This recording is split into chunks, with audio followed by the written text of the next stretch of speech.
Milestone স্কুলে বিমান বিধ্বস্ত, নিহত ও আহতর সংখ্যা।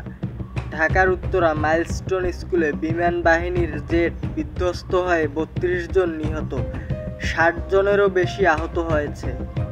ছাত্রদের উৎসাহে উদ্ধার অভিযান চলছে, আর দেশের প্রতিটি প্রাঙ্গণে শোকের ছায়া। শিক্ষা উপদেষ্টার পদত্যাগের দাবি। এত বড় দুর্ঘটনার পর শিক্ষার্থীরা পদত্যাগ দাবি করেছে শিক্ষা উপদেষ্টার, কিন্তু তিনি বলেছেন, আমি পদত্যাগে বিশ্বাস করি না। পরিস্থিতি এখন চাপপূর্ণ। রাশিয়া ইউক্রেন শান্তি আলোচনা পুনরায় শুরু। ইস্তানবুলে রাশিয়া ও ইউক্রেনীয় প্রতিনিধিরা ৭ সপ্তাহ পর আবার শান্তি আলোচনা শুরু করেছেন। এতে ভবিষ্যতে বড় ধরনের প্রভাব পড়তে পারে বিশ্ব রাজনীতিতে। যুক্তরাষ্ট্র জাপান নতুন বাণিজ্য চুক্তি। নতুন চুক্তির মাধ্যমে গাড়ি আমদানিতে নির্ধারণ করা হয়েছে 15% শুল্ক। এতে দুই দেশের সম্পর্ক আরও গভীর হবে এবং বিশ্ব বাণিজ্যে ইতিবাচক প্রভাব পড়বে।